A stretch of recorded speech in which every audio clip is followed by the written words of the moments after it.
Assalamualaikum warahmatullahi wabarakatuh. Kita jumpa lagi di materi fisika. Kali ini kita akan membahas tentang gerak peluru, ya. Oke. Di sini ada gambar yang namanya gerak peluru, itu arah geraknya membentuk setengah lingkaran seperti ini.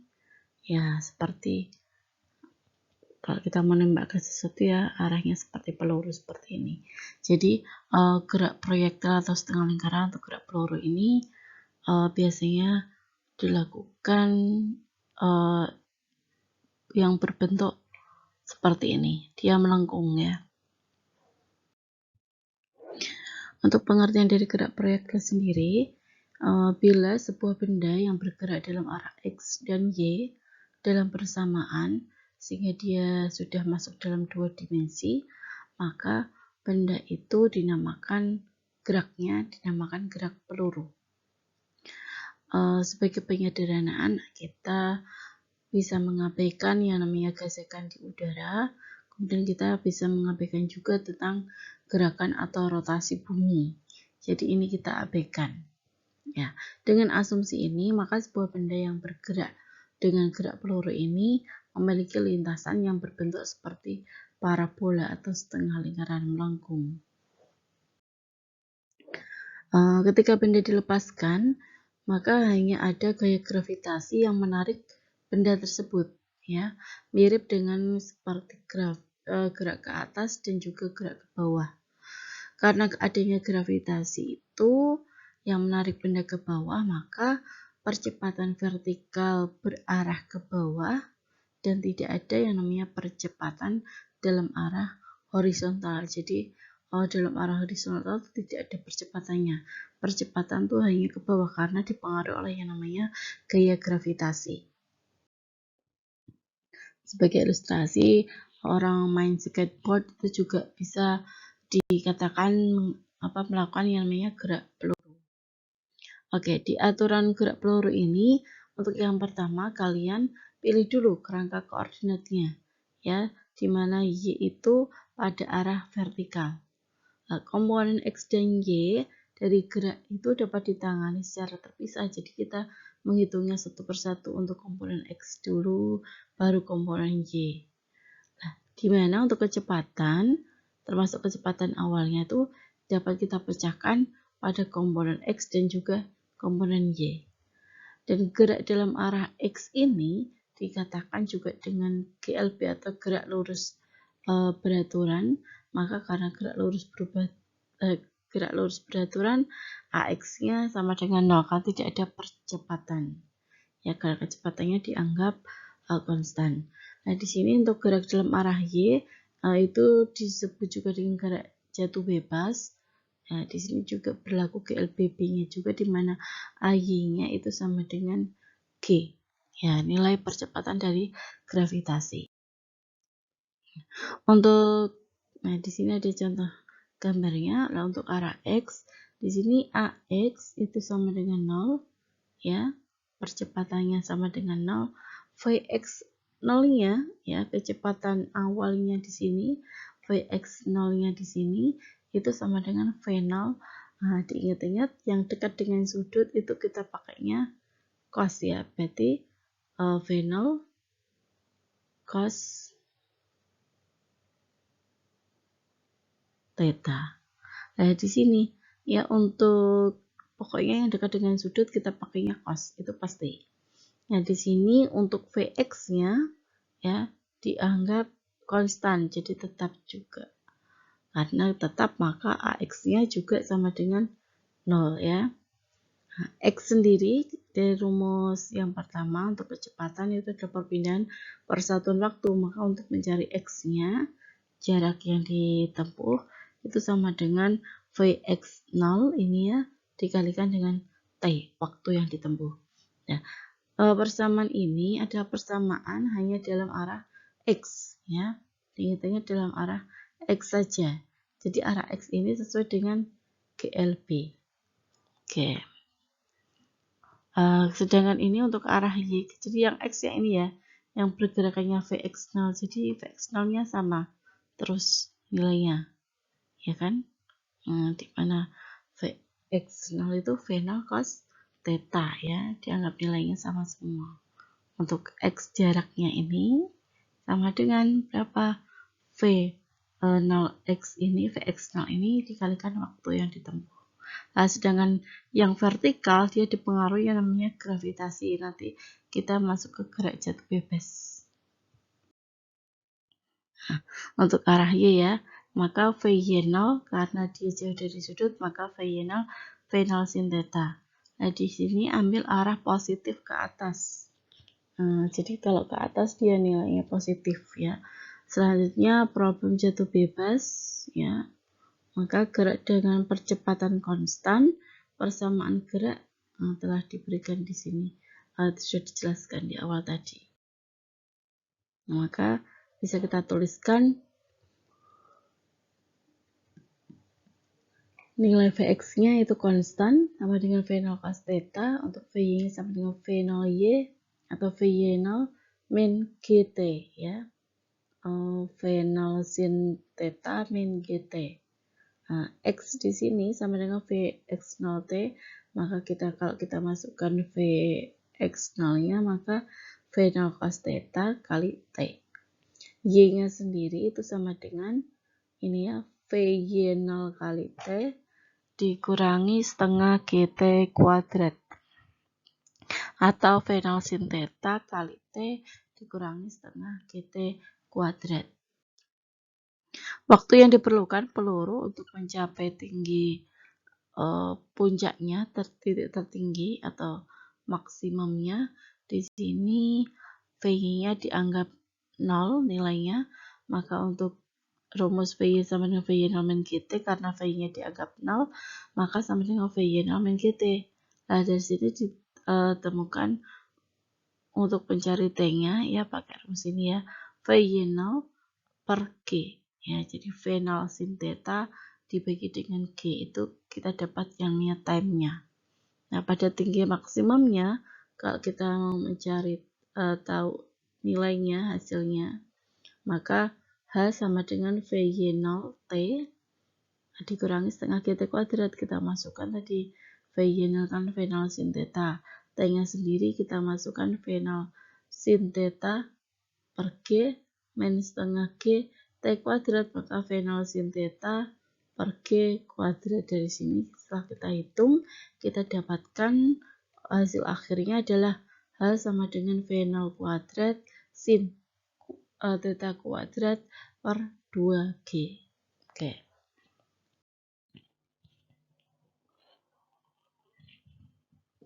Di sini waktu yang diperlukan untuk peluru mencapai titik tertinggi tadi ya, kita simpulkan di sini untuk T sama dengan V0 sin theta per G. Hanya V0 kuadrat sin kuadrat theta per 2G. Ingat-ingat, untuk X maksimumnya adalah V0 kuadrat sin 2 theta per 2G. Sin kuadrat theta sama sin 2 theta beda ya. Kalau sin 2 theta berarti theta-nya kali 2 disinkan. Kalau sin kuadrat theta berarti sin theta kali sin theta dikalikan. Oke, jadi di sini didapatkan nilai X-nya adalah V0 cos theta kali T, sedangkan Y-nya adalah V0 sin theta T min setengah GT kuadrat. Ada latihan soal, sebuah mangga yang sedang berbuah berada pada jarak 10 meter dari seorang anak ya. Anak ini mengincar mau ngambil mangga ini yang mengandung ini sejauh 8 meter.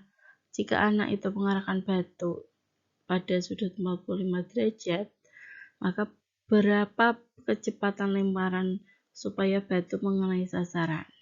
Ini dianggapnya kecepatan gravitasinya adalah 10 meter per sekon. Oke. Ingat-ingat yang dekat dengan sudut itu adalah V0 cos 45, sedangkan Y-nya adalah V0 sin 45. Kan? Maka di sini kita dapatkan untuk jarak ini ya, ini sudah kita hitung setengah akar 2 final semua, karena sin sama cos 45 tuh nilainya sama. Untuk jarak horizontal X, maka X sama dengan V0 T. Untuk X10 sama dengan setengah akar 2 V0 ya, dikali T. Maka sama dengan T adalah 20, ini pindah ruas jadi 20 dibagi V0 akar 2. Sedangkan untuk ke jarak horizontal, di sini Y-nya adalah ini ya, Y sama dengan V0 YT min setengah GT kuadrat. Kita masukkan nilainya, kita dapatkan V0 kuadratnya adalah 500. Dan di sini maka V0 sama dengan 10 akar 5. Seperti tadi.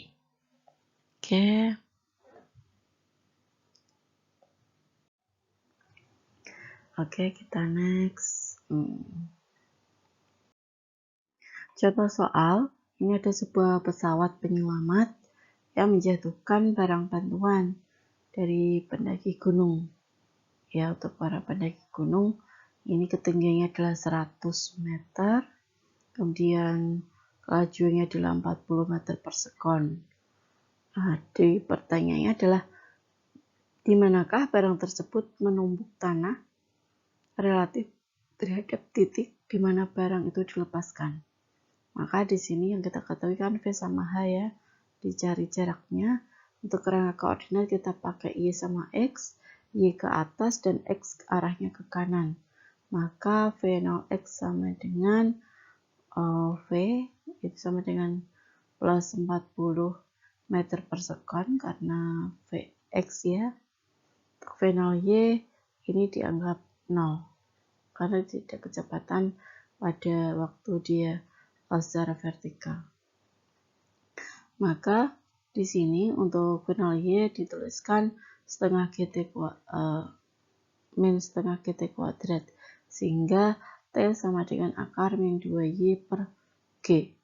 Nah, dari sini didapatkan T-nya sama dengan, kita masukkan nilainya ya, itu 4,51 sekon. Sehingga V0X itu kita masukkan rumus, X-nya menjadi 40 meter per sekon kali 4,51, T-nya tadi ya. Nah, X sama V0 T, maka jaraknya yang ditempuh yaitu sejauh 180 meter. Jadi mencari time-nya dulu, setelah mencari didapatkan time-nya, baru menghitung yang namanya jaraknya. Ini ada soal juga, sebuah bola dilemparkan ke udara dengan kecepatan awal 50 meter per sekon pada 37 derajat terhadap horizontal. Cari waktu total bola berada di udara dan jarak horizontalnya dengan pendekatan G sama dengan 10. Maka dari sini kita dapatkan hasilnya, kalian hitung sendiri ya. Kemudian di gerak melingkar, di sini lanjut di gerak melingkar, ini berarti dia lintasannya seperti lingkaran ya. Dia mempunyai namanya jari-jari R. Nah, jari-jari R ini yang seperti digambarkan di sini, ada R ya, jari-jarinya pada lintasan yang sama tuh jaraknya sama R, jari-jari. Nah, dengan sudut misalkan ya d theta dan jaraknya ds, misalkan dari masjid ke pendopo misalkan ya, jadi dengan sudut d theta-nya dari pusat alun-alun ada jarak jari-jarinya sekian. Nah, nanti bisa kita tentukan di sini.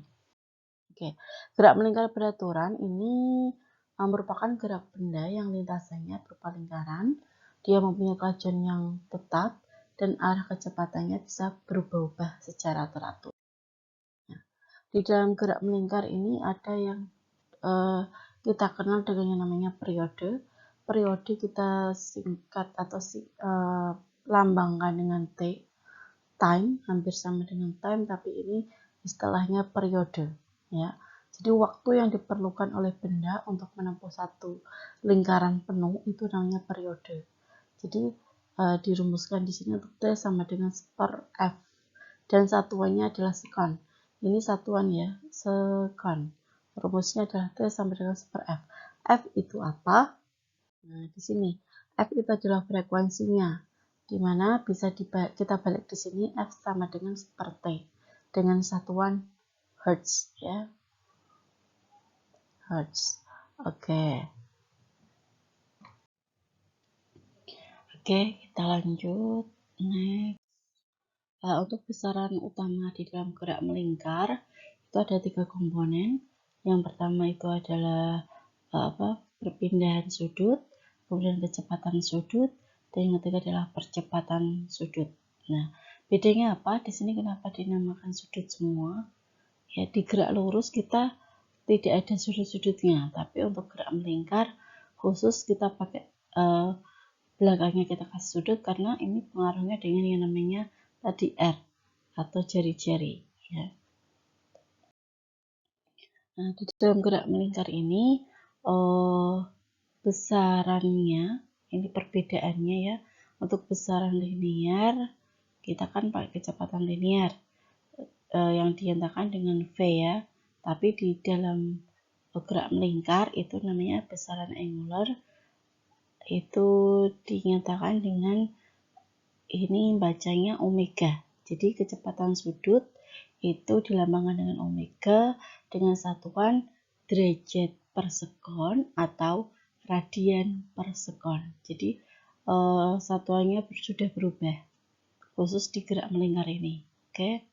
Untuk percepatan tangensialnya itu kita dilambangkan dengan AT ya di dalam besaran linear, tapi di percepatan sudut itu kita lambangkan dengan kayak gini, namanya alfa.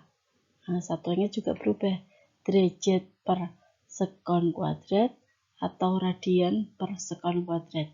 Nah, satuan ini yang membedakan adalah ini, yang semua perpindahan itu meter, di perpindahan sudut nah kita pakainya sudut maupun derajat maupun radian ya.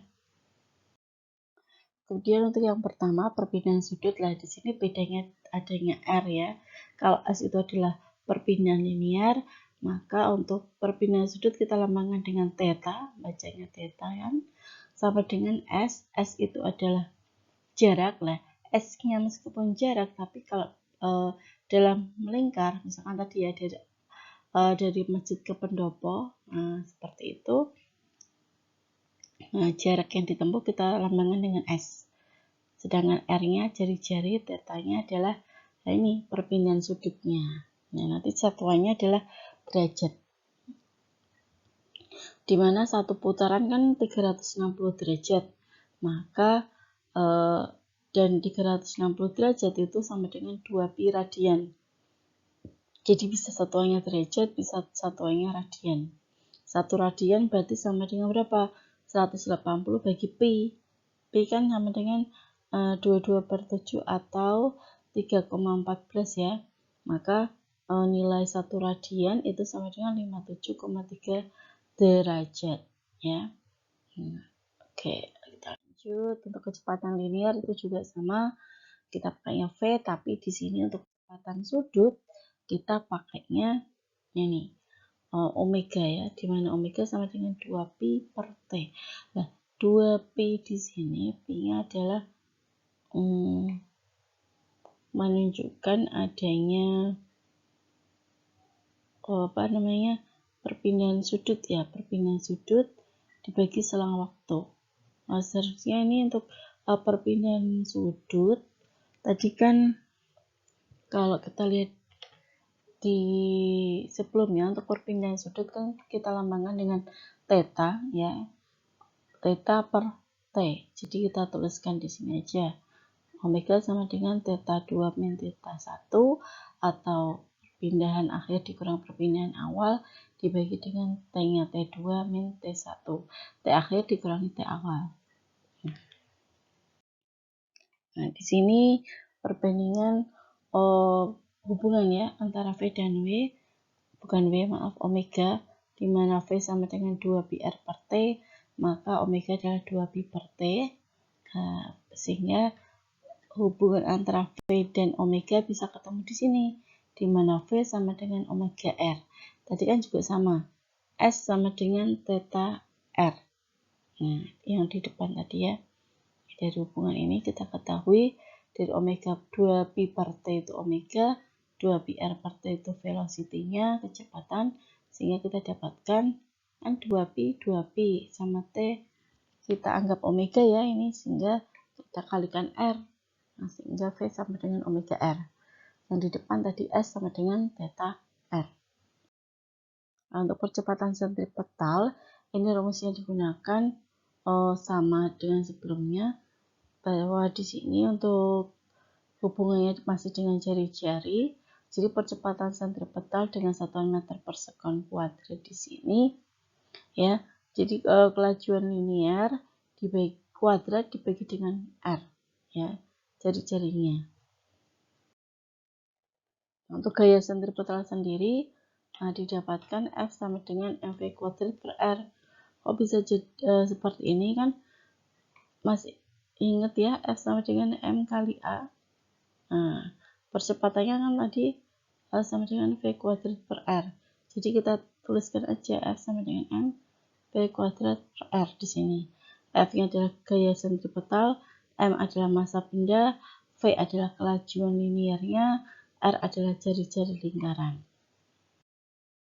Untuk latihan 1, sebuah roda melakukan 900 putaran dalam waktu 30 detik. Ya, ada 900 putaran dalam waktu 30 detik. Berapakah kecepatan sudut? Rata-ratanya dalam satuan radian per sekon.